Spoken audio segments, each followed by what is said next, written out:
बिस्मिल्लाहिर्रहमानिर्रहीम अस्सलाम वालेकुम। हेल्दी रहें, मज़े में रहें, खुश रहें, आबाद रहें, मज़े मज़े के खाने बनाते रहें और खाते रहें। आज की रेसिपी बड़ी ही ख़ास होने वाली है क्योंकि आज इसको हम इतने स्पेशल तरीके से बनाएंगे ना कि आपको खा के मज़ा आएगा। बहुत ही अहम टिप होंगे जिससे आपको पता चलेगा कि कैसे ही आपके मज़ेदार से स्नैक्स जो है वो बाहर से बहुत ज़्यादा क्रिस्पी होंगे। चलिए रेसिपी स्टार्ट करते हैं। बिस्मिल्लाहिर्रहमानिर्रहीम। यहाँ पे मैंने 3 अदद ब्रेड ली है। उनमें सबसे पहले आपने आधा ग्लास पानी ऐड करना है ताकि ब्रेड हमारी अच्छे से नरम हो जाए। यहाँ पे जैसे ही आप पानी ऐड करेंगे फ़ौरन से आपकी ब्रेड नरम हो जाएगी। तो आपने फ़ौरन से क्या करना है ना, दोनों हाथों की मदद से उसे ज़ोर ज़ोर से मसल मसल के जितना पानी है ना इसके अंदर से निकाल लेना है। कोई भी एक्स्ट्रा वाटर इसके अंदर नहीं होना चाहिए। इस मज़ेदार से स्नैक्स को सुपर क्रिस्पी बनाने की एक बहुत ही अहम वजह है और बहुत ही मज़ेदार सी टिप है जो मैं आपसे शेयर करूंगी, जो आप किसी भी स्नैक्स में यूज़ कर सकते हैं। इसलिए आपने वीडियो का कोई भी पार्ट स्किप नहीं करना, क्योंकि जल्दी जल्दी में क्या होता है ना, सम टाइम आप वीडियो को स्किप कर देते हैं और वीडियो के दौरान ही कुछ इंपॉर्टेंट पॉइंट मैं आपको बता रही होती हूँ तो वो स्किप हो जाते हैं, तो आपकी रेसिपी फिर वो वैसी नहीं बन पाती जैसे कि दिखाई देती है।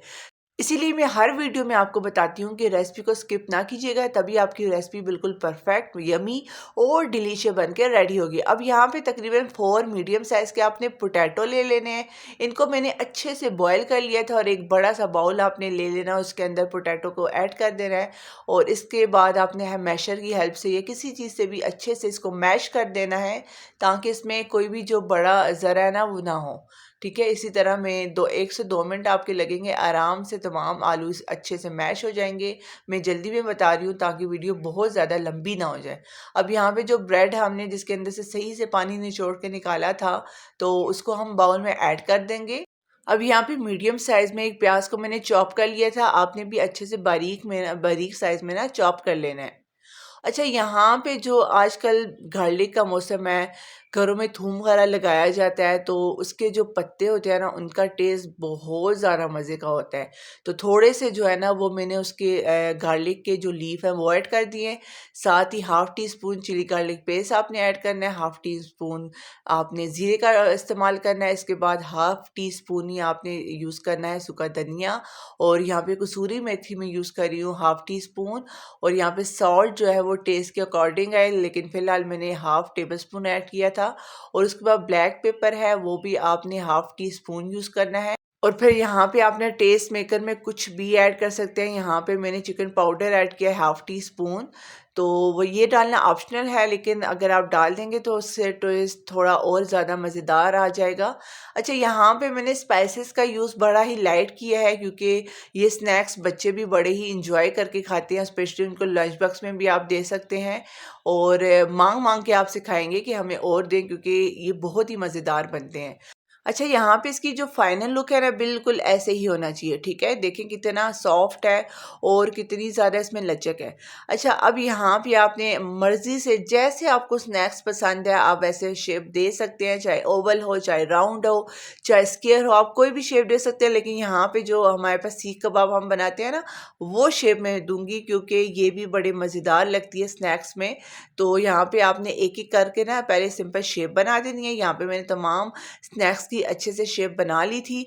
अब आपने क्या करना है कि अब सबसे पहले तो आपने एक अंडा ले लेना है। इन तमाम स्नैक्स के लिए एक अंडा जो है वो इनफ है। एक अंडा लेके आपने अच्छे से उसको बीट कर लेना है और उसके बाद हमने क्या करना है वो मैं आपको अभी साथ साथ बताती हूँ, आप मेरे साथ रहिएगा। अब यहाँ पे डायरेक्ट तो आप इन पोटैटोज़ को ऑयल में नहीं फ्राई कर सकते क्योंकि वो तमाम आपका ऑयल जो है इस तरीके से ख़राब हो जाएगा। तो हमेशा यहाँ पे आप ब्रेड क्रम्स का या रस्क क्रम्स का यूज़ किया जाए। रस्क क्रम्स में तब भी कहती हूँ ना, अक्सर घरों में रस वगैरह जो होते हैं वो बच जाते हैं, अगर ना भी बचे उनका चूरा जो होता है वो स्पेशली ज़रूर बचता है। तो मैं हर वीडियो में आपको बताती हूँ तो उन्हें कभी भी वेस्ट ना किया करें। मैं कभी भी उनको वेस्ट नहीं करती, ऐसे बॉटल में उनको सेव करके रख देती हूँ। जब भी कुछ स्नैक्स बनाना हो ना तो उसके लिए यूज़ कर लेती हूँ। यकीन माने इनका टेस्ट भी ब्रेड क्रम्ब से बिल्कुल भी कम नहीं होता, बहुत ही मज़ेदार लगता है। बस इतना करना होता है कि किसी भी आपने ब्लेंडर में ना डाल के इनको थोड़ा-सा और बारीक कर लिया, क्योंकि रस का जो बूरा होता है थोड़ा-सा मोटा-मोटा होता है, तो आपने थोड़ा-सा इसको ना पीस के बारीक कर लेना होता है। ये इसकी फाइनल लुक है, ठीक है? इसी तरह आपने तमाम जितने भी स्नैक्स हैं उनको अच्छे से कोट कर लेना है, पहले अंडे के साथ, फिर आपने ना इन क्रम्स के साथ इनको अच्छे से कोट कर लेना है, ठीक है। ये बहुत ही आसान तरीका है, आप आराम से किसी भी जगह बैठ के ना इनको बना सकते हैं और उसके बाद फिर आप ना फ्राई के लिए जा सकते हैं। अच्छा जी, ये तो स्टेप हमारा हो गया कंप्लीट। अब हम नेक्स्ट स्टेप की तरफ चलते हैं और मैं आपको बताऊंगी कि ऑयल आपने इसकी जो हीट है वो कितनी रखनी है, क्योंकि अगर आप ऑयल के टेम्परेचर का ख्याल नहीं रखेंगे ना तो आपके स्नैक्स बिल्कुल भी अच्छे नहीं बनेंगे और बल्कि ऑयल में बिखर जाएंगे ये क्रम्स लगाने के बाद भी। अच्छा, यहाँ पे ऑयल को मैंने मीडियम जो है ना वो हीट पे ही गर्म किया था। इसी तरह आपने गर्म करना है, बिल्कुल लो फ्लेम नहीं करना। इस तरह आपके जो जितने भी स्नैक्स हैं वो तमाम ऑयल के अंदर टूटना स्टार्ट कर देंगे और बिल्कुल भी वैसी शेप और मज़ेदार से इसकी राउंड सी शेप नहीं आएगी, बिल्कुल बैठ जाएंगे। तो इसीलिए आपने जो ऑयल है उसकी जो हीट है वो तकरीबन आपने मीडियम फ्लेम पे उसको रखना है, बिल्कुल स्लो बिल्कुल नहीं करना। अच्छा, यहाँ पे सबसे पहले आपने वेट करना है जब एक साइड से कलर अच्छे से चेंज हो जाए ना, तो देन ही आपने दूसरी तरफ से भी कलर इसका चेंज करके यानी इसकी साइड चेंज कर लेनी है और इसी तरह वन बाय वन आपने मज़ेदार से स्नैक्स बना लेने हैं। यहाँ पे इसका कलर थोड़ा सा मैंने डार्क किया था, आप चाहें तो थोड़ा सा लाइट भी रख सकते हैं, ये टोटली आप पे डिपेंड करता है। ये स्नैक्स आपने ट्राई करने हैं और साथ ही अगर आपको मेरी वीडियो पसंद आ रही है तो वीडियो को लाइक कर दें, सब्सक्राइब कर दें, प्यारा सा कमेंट ज़रूर कीजिएगा और साथ ही अपने प्यारे फैमिली मेम्बर्स, अपनी फ्रेंड में ज़रूर मेरी वीडियो को शेयर किया करें ताकि वो भी इतने आसान से स्नैक्स बनाए इंजॉय करें, ठीक है। बहुत ही कम टाइम इन स्नैक्स में लगता है, 10 मिनट से कम। तो आप ज़रूर बनाइएगा और मुझे फीडबैक ज़रूर सेंड कीजिएगा। अच्छा, अभी एक स्नैक्स को ना हम ज़रा ट्राई भी करते हैं कि अंदर से कैसे कुक हुए हैं। वो आपको पता चलेगा कितने मज़ेदार से, यानी इनकी आवाज़ से भी आपको पता चल जाएगा कि ये कितने ज़्यादा क्रिस्पी बने हैं, ठीक है। अभी आप इनकी आवाज़ सुनिएगा, उसके बाद ही आपने वीडियो को ख़त्म करके जाना है, ओके। ऐसे एकदम से बिल्कुल भी नहीं जाइएगा।